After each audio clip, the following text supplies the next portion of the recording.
Aleluia. Desejo cumprimentar a noiva do Cordeiro com a paz do Senhor Jesus. Amém. Você que trouxe a sua Bíblia, sem nenhuma delonga, abra em nome de Jesus no livro do profeta messiânico, profeta Isaías, capítulo de número 10, versículo 27. Da medida que você encontrar, por favor, se coloque de pé.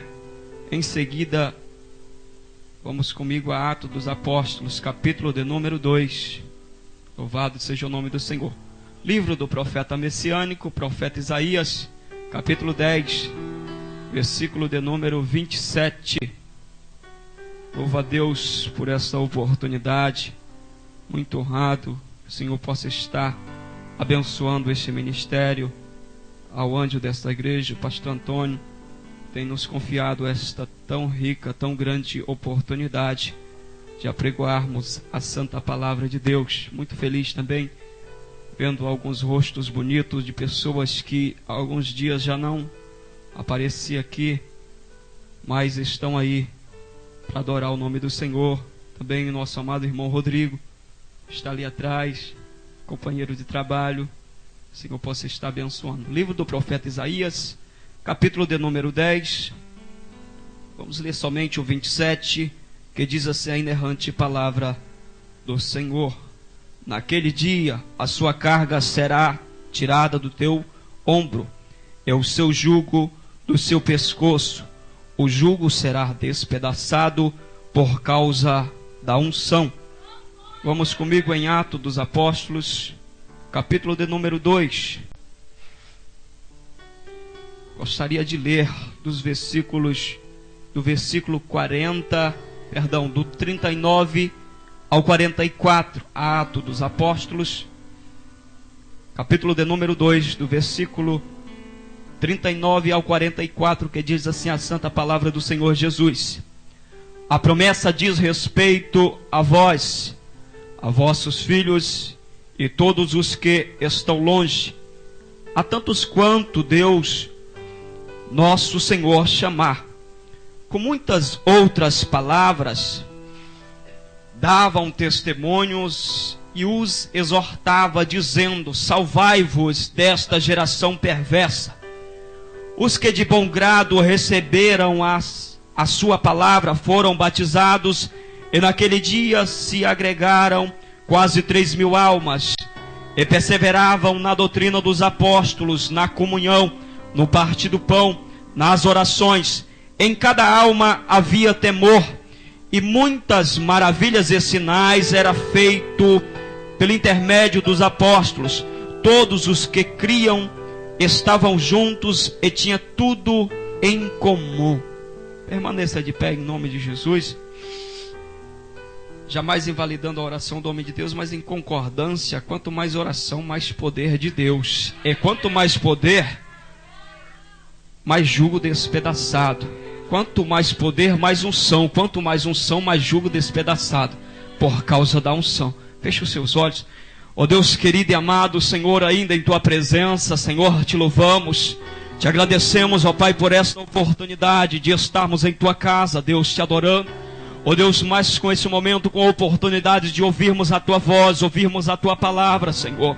Te louvamos pelos louvores que já foram entoados, pela manifestação do Teu poder, pela Tua graça, pela Tua fidelidade, ó Deus, que está contante, que tem sido, ó Deus, constante, real e notória sobre as nossas vidas. Agora, Deus, pela Tua misericórdia, pelo Teu amor, ajuda, Senhor, este Teu servo, ó Deus, ministrar, Senhor, uma palavra rema, ó Deus, em direção, Senhor, ó Deus, dos nossos corações, ó Deus, que possa ir ao encontro, Senhor, ó Deus, desta vida, Senhor, que a Tua palavra vá, Senhor, e produza em mim, produza em nós o resultado para o qual está sendo direcionada. Pai, me ajuda, tenha de misericórdia de mim, seja comigo, ó Pai, em nome de Jesus, amém, graças a Deus. Pode se assentar. Aleluias, louvado seja o nome do Senhor. Livro de Atos dos Apóstolos, louvado seja Deus por esta palavra. O livro de Atos dos Apóstolos é um livro composto por coisas sobrenaturais, por coisas impactantes, por coisas marcantes na vida dos nossos irmãos em Cristo, na vida da igreja primitiva. E por que não dizer para a vida dos crentes que estão aqui nesta noite? Para compreendermos o livro de Atos dos Apóstolos, nós precisamos entrar na história. E para entrar na história, nós precisaríamos compreender muito bem do capítulo 1 ao capítulo de número 28. Mas podemos fazer um breve resumo, pelo menos do capítulo de número 1 ao capítulo de número 9. Vamos ver que no capítulo de número 3, voltamos daqui a pouquinho para o capítulo de número 1 e o capítulo de número 2. Mas nós vamos ver que no capítulo de número 3, algo surpreendente, algo sobrenatural acontece. A Bíblia diz que um certo homem era colocado todos os dias pelos seus familiares à porta do templo, a porta chamada Formosa. Mas uma certa feita, a Bíblia diz que Pedro e João estão indo para adorar o Senhor. E aquele homem, todas as pessoas que adentravam a porta do templo para adorar, ele direcionava uma palavra para aqueles homens, para aquelas pessoas que adentravam a casa do Senhor para adorar. Ele declarava, a sua oratória era a mesma continuamente, todos os dias: dá-me uma esmola, por favor, para que eu possa sobreviver. A Bíblia vai dizer que Pedro e João, quando estão indo na hora da oração, para ter um diálogo com Deus, para ter um momento de comunhão com Deus, a Bíblia vai nos informar que aquele jovem, aquele homem paralítico direciona uma palavra a Pedro e a João e começa a declarar: dá-me uma esmola, por favor, para que eu possa sobreviver. Aquele homem que vivia sem esperança, sem projeto, sem sonho, vivendo, querido, numa vida dependente, vivendo numa vida que era obrigado a depender dos outros, obrigado a depender de alguém que tivesse compaixão, que tivesse misericórdia de sua vida.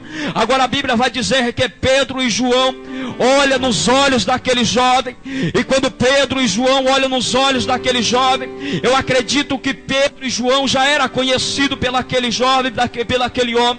Eu acredito que no momento que ele olhou nos olhos deles, ele começou a refletir, começou a compreender que Pedro e João já haviam andado com Jesus, e quem já andou com Jesus, querido, com certeza tem algo de diferente para oferecer para quem está caído, para quem está prostrado. A Bíblia diz que Pedro e João, quando olham nos olhos, declara: eu não tenho prata, eu não tenho ouro, mas o que eu tenho, isto eu te dou.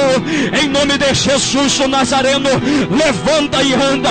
Mas diz a Bíblia que Pedro e João pegou pela sua mão direita e começou a andar com aquele homem. E aquele homem agora não se conteve a ficar andando, começou a correr, começou a marchar dentro do templo, começou a manifestar o poder de Deus na sua vida.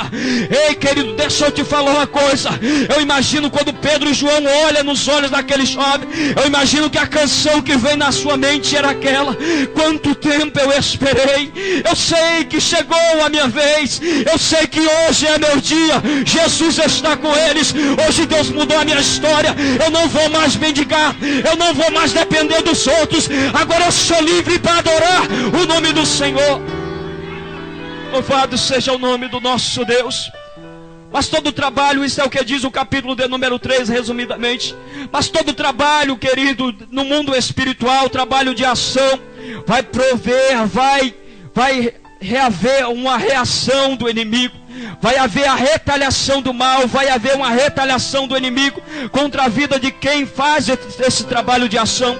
É justamente o que acontece na vida de Pedro e de João. A Bíblia vai dizer agora no capítulo de número 4 do livro de Atos dos Apóstolos, que Pedro e João estão perante ao Sinédrio, tendo que depor. Porque a mensagem de Pedro, a mensagem de João, eles só conseguiam pregar a respeito de ressurreição, a respeito de Jesus. Eles não conseguiam pregar sem falar a respeito de Jesus. E falando eles de Jesus, Jesus já tinha morrido, já tinha sido crucificado. E para muitos Jesus já havia ressuscitado, mas para muitos também não acreditavam que Jesus tinha ressuscitado, que Jesus tinha ressuscitado. Consegui falar. Pois bem, agora vamos ver, querido, os saduceus querendo bater de frente com Pedro e João, porque Pedro e João sempre falavam a respeito de ressurreição, e a religião dos saduceus, eles não criam em ressurreição. É como Pedro e João estivessem batendo no principal pilar da sua coluna. A religião deles não cria em ressurreição. E como pode agora alguém estar pregando a respeito de ressurreição?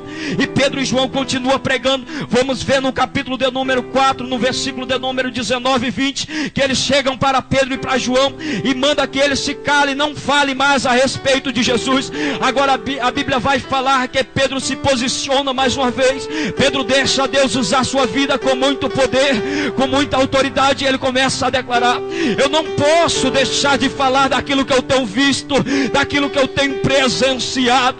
Pedro se posiciona e ele se indigna mais com Pedro, mas a Bíblia diz que aquele homem a qual havia recebido aquela libertação, aquele homem a qual tinha sido curado, aquele homem que era paralítico já tinha mais de 40 anos, e eles, não tendo com que acusar Pedro e João, mandaram que Pedro e João voltassem para as suas casas. Vamos ver agora o capítulo de número 5 do livro de Atos dos Apóstolos. Algo surpreendente acontece. A Bíblia diz que Pedro está lá em um determinado lugar. Agora se aproxima de Pedro um certo homem por nome de Ananias. Ananias deposita aos pés do apóstolo Pedro uma oferta, dizendo ele seu dízimo, mas o dízimo não era, porque o dízimo representa a 10ª parte. Se alguém chega com a 5ª parte ou com a 9ª parte, não é dízimo, é uma oferta. Mas declarava ele ser uma oferta representando aquela propriedade a qual ele havia vendido. A Bíblia vai dizer que Pedro pergunta: por quanto vendestes aquela própria propriedade? Ele falou: foi por tanto. A Bíblia diz que Pedro olha nos olhos daquele homem por nome de Ananias. Ele libera uma palavra de Deus para a vida dele, mas uma palavra de justiça. A Bíblia diz que Pedro fala: não mentistes ao homem, mas tu mentistes ao Espírito Santo de Deus. Na mesma hora aquele homem foi fulminado, aquele homem não suportou tamanho poder de Deus que havia na vida de Pedro. Aquele homem morreu, e a Bíblia diz que alguns jovens que estavam naquela sala foram e enterraram o cadáver de o cadáver de Ananias. E quando enterraram o cadáver de Ananias, eles retornaram para aquele mesmo lugar que Pedro estava. Agora a Bíblia vai nos informar, a Bíblia vai nos dizer que Pedro está lá no mesmo lugar, e eis que de repente chega uma mulher por nome de Safira. Safira era a esposa de Ananias. Quando Safira adentra naquela sala, Pedro pergunta: por quanto teu esposo vendestes aquela propriedade? Ela falou: foi portanto, confirmando a mentira do seu esposo. A Bíblia diz que Pedro, olhando para ela, falou: eis aí os pés dos que sepultaram o teu esposo, também te sepultarão. A Bíblia diz que na mesma hora aquela mulher por nome de Safira morreu, e aqueles jovens sepultaram a Safira. Isso é o que diz resumidamente o capítulo de número 5 do livro de Atos dos Apóstolos. Mas se você for continuar a história, queridos, meditando na palavra, você vai adentrar agora no capítulo de número 6, e você vai ver também algo surpreendente, algo impactante que acontece no capítulo de número 6. No capítulo de número 6, também no capítulo de número 7, a Bíblia vai falar que é crescendo o evangelho do Senhor, crescendo a igreja do Senhor, crescendo a igreja primitiva. Agora se vê um comentário, amados, entre os judeus. Eles começam a comentar que não é lícito deixar que as viúvas sejam desprezadas. Agora os apóstolos estão pregando para o povo e estão esquecendo de cuidar das viúvas. A Bíblia diz que os apóstolos do Senhor, o apóstolo Pedro, o apóstolo João, juntamente com os outros apóstolos, agora eles constituem 7 homens de Deus, homens idôneos, homens cheios de fé, homens cheios do temor de Deus, cheios da unção de Deus, homens irrepreensivelmente maridos de uma só mulher, e consagram aqueles homens ao diaconato para servir as mesas, para cuidar das viúvas. Mas havia dentre aqueles 7 homens um homem muito cheio do poder de Deus, um homem que se destacava porque a unção de Deus que estava sobre a sua vida era algo impactante. A glória de Deus resplandecia na face daquele homem. Em algum de seus sermões, em alguma de suas das pregações, o povo olhava para a face de Estevão e não conseguia identificar que era Estevão, porque a sua face resplandecia como que se fosse a face de um anjo. E agora, em um dos seus sermões, quando ele está pregando, a Bíblia vai dizer que os malfeitores, os perseguidores da igreja primitiva, os perseguidores da igreja do Senhor, começam agora a mandar Estevão se calar. Mas Estevão tinha em seu DNA adoração. Estevão tinha em seu DNA uma mensagem de Deus, uma mensagem do Evangelho de Cristo Jesus. E Estevão continua pregando, Estevão continua gritando e declarando que só Jesus salva. Estevão pega agora de Gênesis a Malaquias e dá um estudo para aquele povo, e eles se indignam com Estevão e pegam pedra agora e começam a arremessar contra o homem de Deus. A Bíblia vai dizer que quando eles começam a arremessar pedra contra Estevão, Estevão se prostra de joelhos aos pés do Senhor Jesus. E eu não sei, querido, se ele olhou para o céu de olhos abertos ou de olho fechado, mas de uma coisa eu sei, que a Bíblia vai nos informar que ele olha para o céu e ele consegue ver Deus assentado em Jesus Cristo, seu Filho, à sua direita. Louvado seja o nome do Senhor. Eles mataram Estevão apedrejado, mas antes que ele terminasse aquele sermão, antes que ele terminasse aquela mensagem, ele falou: ah, meu Pai, não lhes impute este pecado. A Bíblia diz que ele falou: ah, Senhor, eu a ti entrego o meu espírito. Quando ele adormeceu, quando ele morreu, pegaram as vestes de Estevão e depositaram aos pés de um dos principais perseguidores da igreja primitiva, um jovem por nome de Saulo. Quando depositaram as vestes de Estevão aos pés do jovem por nome de Saulo, daqui a pouquinho falaremos mais a respeito de Saulo, mas entramos no capítulo de número 8, sem falar que no capítulo de número 5, quando Pedro e João estão presos, no capítulo de número 5, vamos ver, queridos, que certo homem, certo doutor da lei, por nome de Gamaliel, eles fazem um discurso tremendo. Um certo homem muito generado, um homem muito influente naquela época, muito sábio, um dos principais professores de Saulo de Tarso, um homem muito cheio de conhecimento. Ele fala assim para aquele povo: olha, se levantou-se um tal de Teudas, e juntamente com ele uns 400 homens, mas o seu ministério acabou, ele foi morto, e todos os que lhe acompanhavam foram dispersos. E se levantou-se também um certo homem por nome de Judas o Galileu, e juntamente com este homem por nome de Judas o Galileu, uma boa quantidade de gente. Mas no decorrer da caminhada, Judas o Galileu foi morto, e todos os que lhe acompanhavam foram dispersos, foram tornados a nada.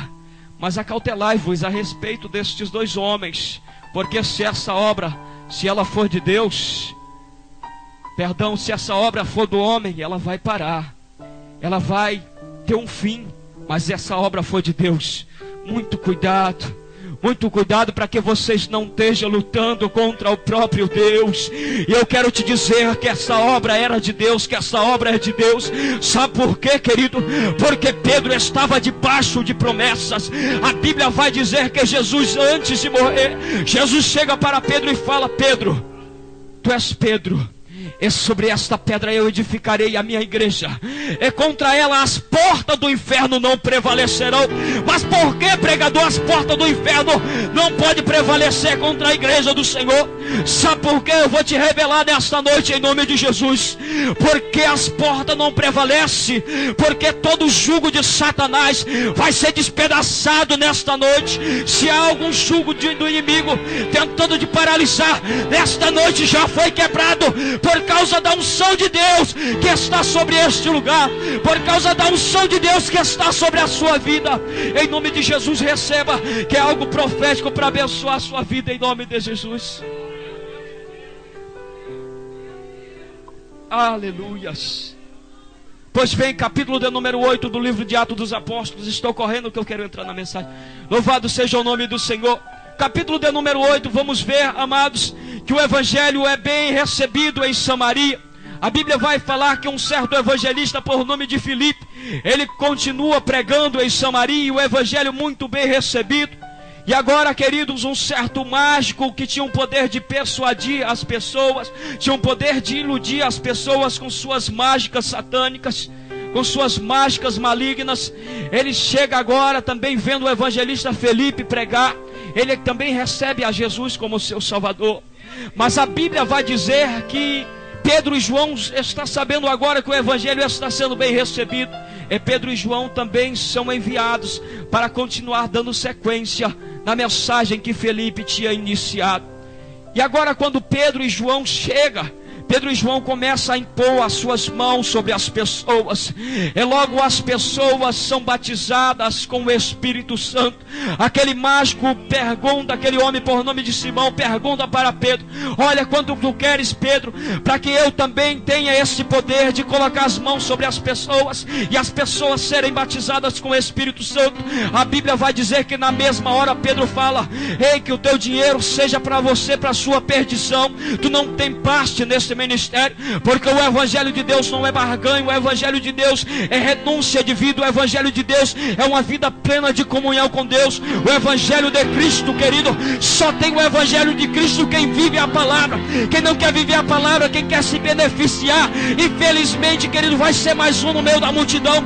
Mas quem quer viver a palavra, aí sim, querido, este recebe este dom de colocar as mãos sobre os enfermos ser curados, de colocar as mãos sobre as pessoas e as pessoas receberem o batismo com o Espírito Santo. Mas Pedro fala para aquele mágico: olha, arrepende-te, porque a tua alma está em fel de amargura. Mas se arrepende, que porque talvez ainda haja esperança. Capítulo de número 9, deixa eu correr, sem falar que o capítulo 8 vai narrar uma história surpreendente a respeito do evangelista Filipe. É o jovem eunuco, mas não posso falar, senão a hora estoura. Capítulo de número 9, querido. Aquele mesmo jovem, a qual depositaram as vestes de Estevão aos seus pés, ele vai ter um encontro real e definitivo com o Senhor. A Bíblia vai dizer que o apóstolo Paulo, no capítulo de número 9, ele dirige-se aos principais dos sacerdotes, aos principais das sinagogas, e ele pede carta, autorização para ir até Jerusalém a perseguir o povo de Deus, para trazer preso para Jerusalém quer homem ou quer mulher que falassem a respeito de Jesus. Ele tinha aquela carta, aquela autorização para trazer preso até Jerusalém. Mas a Bíblia vai informar que no capítulo de número 9, no versículo de número 3, num caminho de Damasco, um resplendor de luz, uma luz tão forte, querido, que eu creio que ela está aqui nesta noite, começou a aparecer a Saulo de Tarso. É uma voz que eu acredito que estremecia a terra, ecoou nos ouvidos de Saulo, e aquela voz bradou: Saulo, Saulo, por que tu me persegues? A Bíblia diz que Saulo caiu. Quando ele caiu atônito, apavorado, ele perguntou: quem és tu, Senhor, para que eu saiba? A Bíblia diz que a voz do nosso Jesus respondeu para ele: eu sou Jesus, a quem tu persegues. És duro para te recalcitrar contra os meus agrilhões. Ele fala: mas Senhor, o que é que eu devo fazer para ser salvo? A Bíblia diz que os seus soldados lhe levaram à cidade de Damasco, a uma rua chamada Direita, a casa de um homem por nome de Judas. E Saulo ficou lá por 3 dias, cego, não podia ver nada. Mas a Bíblia diz que o Senhor apareceu a um certo discípulo que era morador de Damasco por nome de Ananias. E o Senhor fala para Ananias: Ananias, vai até a rua chamada Direita, pergunta por um jovem por nome de Saulo, pois ele está orando, e tu orarás por ele, e a sua vista será restaurada. A Bíblia diz que na mesma hora ele quis fugir da responsabilidade. Ele falou: não, Senhor, Saulo não, Saulo é terrível, eu não vou não, não dá para mim não. Aí Jesus fala: vai, porque este é para mim vaso de honra, para levar o meu nome perante aos gentios, aos reis e ao povo de Israel. Quando Ananias vai e obedece à voz do Senhor, ora por Saulo de Tarso, e diz a Bíblia que cai como se fossem umas escamas dos olhos de Saulo. E agora Saulo de Tarso, recebe a Jesus, recebe a presença de Deus, recebe o batismo com o Espírito Santo. E agora Saulo vai ser visto pregando em outros lugares, dizendo que Jesus Cristo é o Filho de Deus. Só vou falar mais uma coisa a respeito de Saulo, eu entro na mensagem em nome de Jesus. Capítulo de número 20, vamos ver que Saulo de Tarso, quando está com os discípulos do Senhor, Paulo está lá pregando uma palavra impactante, e o seu discurso estendeu. Por volta de meia-noite, um certo jovem estava na janela do terceiro andar, e caiu um profundo sono naquele jovem. Aquele jovem caiu do terceiro andar, morreu. Mandaram chamar o médico da cidade, Dr. Lucas. O presbítero Luciano falou a respeito desse homem de Deus, correto? Dr. Lucas. Chamaram o Dr. Lucas, examina o jovem, está morto, acabou para ele. Mas diz a Bíblia que Paulo desce e agora se abraça com aquele jovem e começa a mostrar, querido, que a unção que despedaça jugo, ela tem que fazer a diferença. A unção que despedaça jugo, ela tem que ressuscitar quem está morto, tem que mudar a história na vida de quem não tem projeto. Ei, querido, deixa eu te falar, se você tem promessa, entra na posição que Deus quer cumprir. Mas às vezes tem faltado legalidade da nossa parte para que as promessas de Deus venham a se cumprir. Agora eu consigo entrar na mensagem. Esse Dr. Lucas é o escritor do livro de Atos dos Apóstolos. Meu Deus do céu, é forte a unção de Deus. Fica ligado. 9h40 eu consigo passar. Meu pastor, em nome de Jesus. Amados, pois bem, vamos ver agora que a igreja primitiva estava debaixo de uma promessa. E se estava debaixo de uma promessa, nós precisamos saber aonde originalizou-se esta promessa. Essa promessa que a igreja primitiva estava debaixo dela, originalizou-se no livro do profeta Joel. Quem era o profeta Joel? O profeta Joel, a Bíblia só vai falar no capítulo de número 1, no versículo de número 1, que ele era filho de Petuel. Não se sabe a idade a qual ele profetizou essa profecia, esta promessa sobre a igreja do Senhor. Mas sabe-se que este jovem era um dos moradores de Jerusalém, ou morava próximo de Jerusalém. Agora Deus vai usar os lábios do profeta Joel, no capítulo de número 2, que ele começa a declarar: e acontecerá que nos últimos dias, diz Deus, que derramarei do meu espírito sobre toda a carne, e vossos filhos e vossas filhas naquele dia profetizarão, e vossos jovens terão visões, e vossos velhos terão sonhos. Também derramarei do meu espírito sobre os servos e sobre as servas, e naquele dia profetizarão. Esta era a promessa do Senhor que estava sobre a vida da igreja primitiva. E Joel ainda fala assim: e acontecerá que todo aquele que invocar o nome do Senhor será salvo. Mas havia, querido, esta promessa, e o Senhor começa a trazer a memória do povo de Deus. O Senhor, no capítulo de número 1 do livro de Atos dos Apóstolos, Jesus começa a declarar: ficai, pois, em Jerusalém, até que do alto sejais revestidos de poder. E agora a Bíblia vai dizer no capítulo de número 1 do livro de Atos: e recebereis poder ao descer sobre vós o Espírito Santo, e ser-me-eis por testemunho, tanto em Jerusalém, quanto na Judeia e até os confins da terra. Louvado seja Deus. Pode dar glória, querido, pode dar glória. Não atrapalha não, só me ajuda. Agora o capítulo de número 2 do livro de Atos dos Apóstolos, a Bíblia vai nos dizer, a Bíblia vai nos informar que cumpriu-se o dia de Pentecoste. Eis que estavam reunidos todos no mesmo lugar, no mesmo propósito, e eis que de repente sobreveio do céu um som como que de um vento veemente, de um vento impetuoso, e pousou sobre eles, querido, o Espírito Santo, e foram vistos línguas repartidas como que de fogo, e foram falando conforme o Espírito lhe concedia. Mas a Bíblia vai dizer que houve um grande tumulto. pelas pessoas que estavam do lado de fora, porque havia naquele lugar em Jerusalém muitas pessoas de vários lugares, de vários países diferentes, de várias línguas diferentes, e eles começaram a falar: como é que nós estamos entendendo cada um na nossa língua? Não são todos esses homens galileus? E por que nós estamos entendendo nas nossas línguas? Mas a Bíblia vai informar também que algum deles, alguns malfeitores, alguns incrédulos começaram a falar: olha, estes homens só podem estar embriagados, estes homens estão loucos. Mas a Bíblia diz que Pedro se posiciona mais uma vez. Pense no homem, querido, que quando era para ser verdadeiro, ele falava a verdade. Pense como Pedro não deixava a oportunidade de Deus usar a sua vida para trás. Quando ele via que era o momento de Deus usar a sua vida, ele deixava Deus usar com unção, com poder. Mas vamos ver, querido, vou te dar só 2 exemplos, que Pedro também teve os seus atos negativos, teve suas falhas. Vamos ver, querido, que antes de Jesus morrer, Jesus começa a falar para os discípulos que é necessário ele ser entregue nas mãos dos pecadores, que ele vai ser morto, vai ser crucificado, mas ao 3º dia ele vai ressuscitar. Pedro se levanta e fala: não, Jesus, tem misericórdia de ti, precisa disso acontecer contigo. A Bíblia diz que Jesus olha para Pedro e fala: arreda para trás de mim, Satanás. Tu não conheces o dom de Deus, tu não sabe o propósito que há nisto, então fica calado. É como se Jesus estivesse falando: ei Pedro, não deixa Satanás usar a tua vida não. Vou te dar um outro exemplo a respeito de Pedro, um exemplo negativo.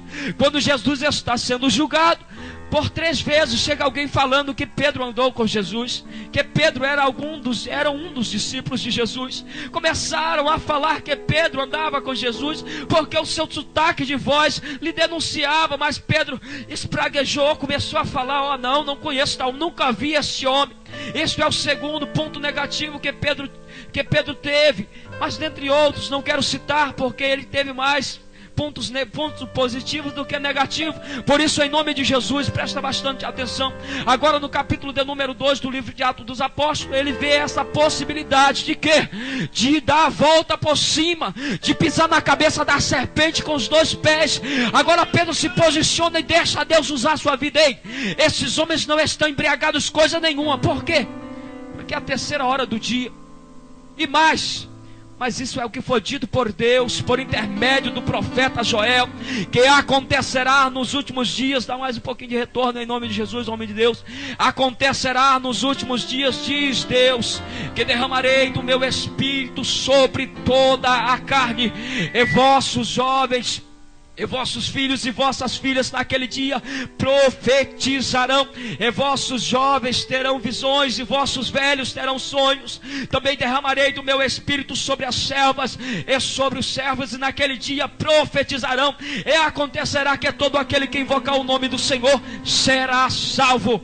A Bíblia diz que Pedro prega um dos sermões, um dos mais impactantes do livro de Atos dos Apóstolos, e por que não dizer um dos mais impactantes da Bíblia Sagrada. Quando ele termina o seu sermão, eles estão constrangidos com aquilo, como é que Pedro, um homem que não tinha estudo, um homem, querido, ignorante, agora é usado por Deus daquela forma. E eles perguntam a Pedro e aos outros apóstolos: mas o que nós devemos fazer para ser salvos? Pedro fala: arrependei-vos e sejais batizados. Arrependei-vos, porque a promessa se diz a respeito de vós, a respeito dos vossos filhos e de todos quanto crerem no nome de Jesus. E a Bíblia diz que Pedro continua lhes falando, lhes exortando, e continua falando assim: salvai-vos dessa geração perversa. Salvai-vos desta geração perversa. Quando Pedro faz o apelo, aproximadamente 3.000 almas se rendem aos pés do Senhor. Eu não vou me estender muito. Quando 3.000 almas se rendem aos pés do Senhor, às vezes recai sobre as nossas mentes uma indagação, uma preocupação. O que havia sobre a vida de Pedro? Será que Pedro falava bonito, que nem um presbítero Luciano? Será que ele era eloquente, que nem um presbítero Luciano? Será que ele pregava muito, que nem o pastor Antônio? Ou será que ele era feio, que nem o evangelista Jota? Será que Pedro era, querido, ousado? Será que Pedro tinha algo sobrenatural sobre a sua vida? Será que Pedro tinha uns instrumentistas como este? Será que tinha um som do teclado como este tocando, atraindo a presença de Deus? Tinha não, querido. Pedro era um homem sem estudo. Pedro era um homem, querido, muito simples, muito humilde, mas havia algo sobre a sua vida diferente. O que era? Era uma unção de Deus, unção essa que despedaçava jugo, unção, querido, que a palavra de Deus, ela penetrava na mente, nos corações das pessoas que a ouvia, como espada de dois gumes, penetrava na divisão da alma, do espírito, nas juntas, nas medulas. É por isso, querido, que às vezes nós precisamos buscar para as nossas vidas o que Pedro tinha com Deus. Pedro tinha com Deus intimidade, porque ninguém sem intimidade vai pregar para 3.000 almas se renderem aos pés do Senhor. Sem falar que em outro sermão de Pedro, 5.000 almas se rendem aos pés do Senhor. Mas o que me chama a atenção é quando Pedro fala: salvai-vos desta geração perversa. Salvai-vos desta geração perversa. Ei, querido, deixa eu te falar algo de Deus aqui nesta noite. Muito cuidado, querido, muito cuidado, vigilância em nome de Jesus. Em nome de Jesus, seja um canal de bênção. Mostra testemunho de quem tem intimidade com Deus. Viva a palavra, se acorde com a palavra, querido, medite na palavra. Em nome de Jesus, se alimente da palavra, mas não deixe, querido, que o mundo apregoe aos ouvidos da sua família, aos seus ouvidos, aquilo que Deus tem sido contrário à vontade de Deus. Sabe por quê? Porque o mundo tem apregoado aos ouvidos dos nossos filhos, aos ouvidos da minha geração, que vale mais a pena, querido, ficar 5 horas de frente da tela do computador do que ficar 2 horas prostrado aos pés do Senhor. Sabe o que o mundo tem apregoado? Que vale mais a pena você fazer uma faculdade, você fazer, querido, um curso. Isso é importante, eu não tenho nada contra, mas tudo com equilíbrio, querido, porque se você tiver um bom estudo, se você tiver, querido, fazendo uma faculdade, mas se Deus não for prioridade na sua vida, se a trombeta tocar, infelizmente, querido, a sua faculdade não vai te levar para o céu.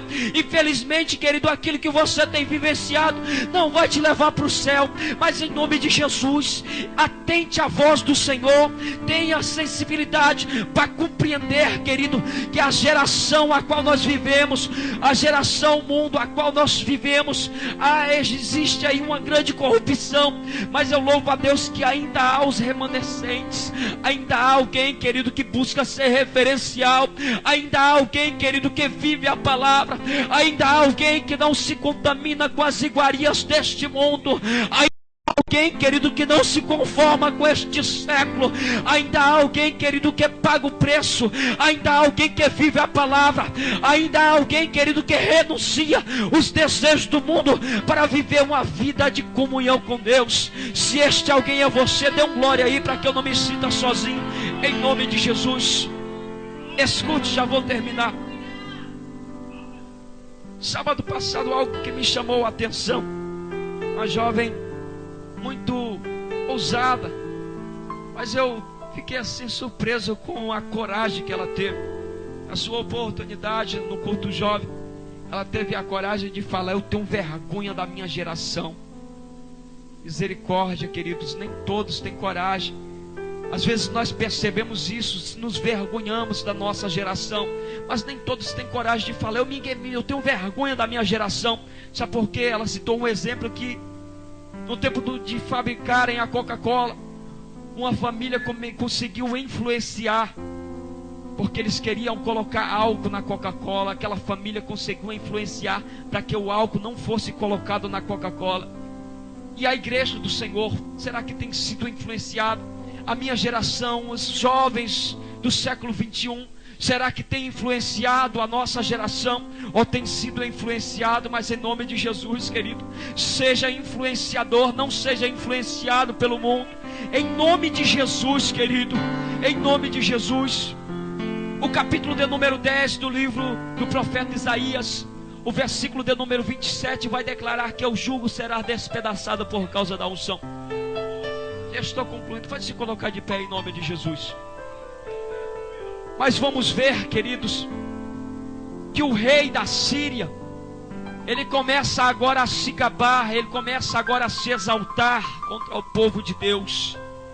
O Senhor corta o barato, o Senhor corta o mal pela raiz e declara no capítulo 10: porventura poderá o machado se gabar do lenhador? Porventura poderá a serra se gabar de quem usa ela? Para você ter uma noção, para que você compreenda melhor, o exército assírico, eles eram tão sanguinários que quando eles pegavam um de seus inimigos, não pense você que ele cortava a orelha, que nem Pedro fez com o soldado Malco, que eles cortavam um dedinho ou cortavam a perna. Os soldados assíricos, os seus treinamentos de guerra era tão pesado, eles eram tão sanguinários, que todos os seus inimigos, quando eles tinham a oportunidade de lutar com seus inimigos, o seu alvo era a cabeça, eles decepavam a cabeça, porque cortando a cabeça não tem mais jeito, cortando a cabeça acabou, cortando a cabeça acabou, querido. Jesus da...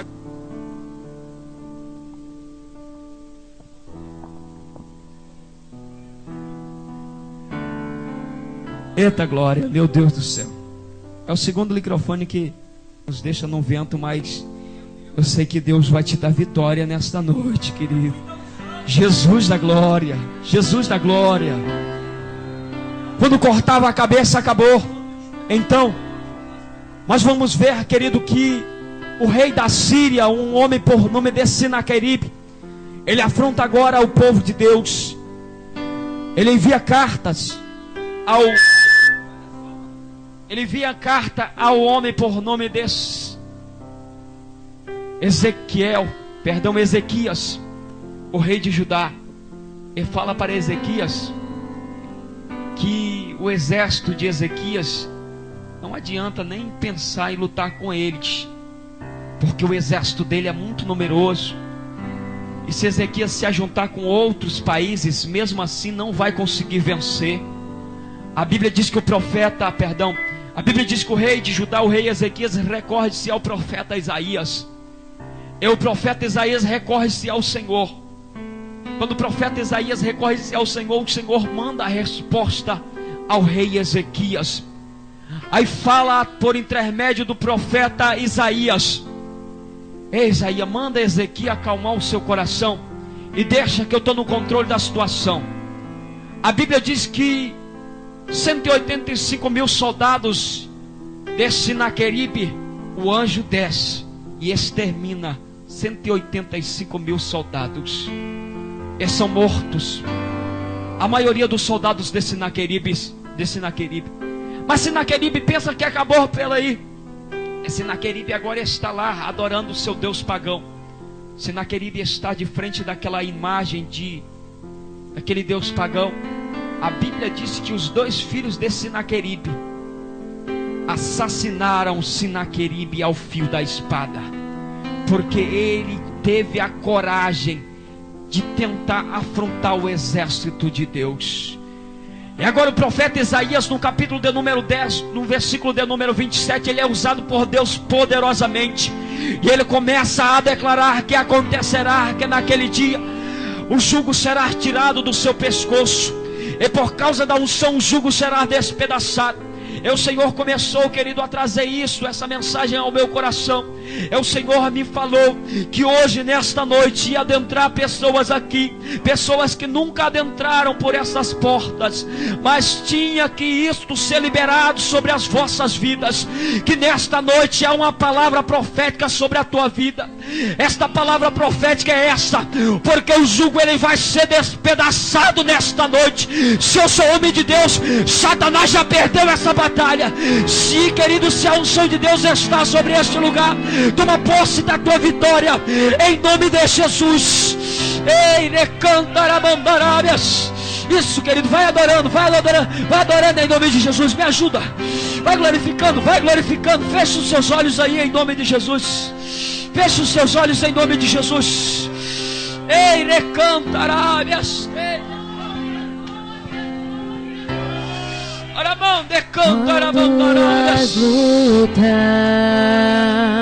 Ai, Ramondarabandarábias. Eita glória, Ramondarabandarábias.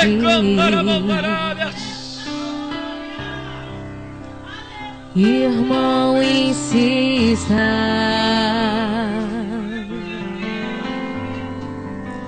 ainda não é o fim.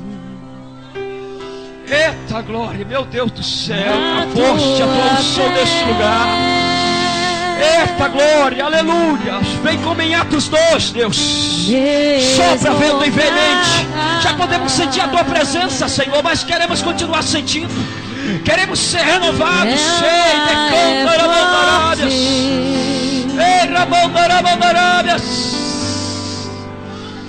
Destrói muralhas.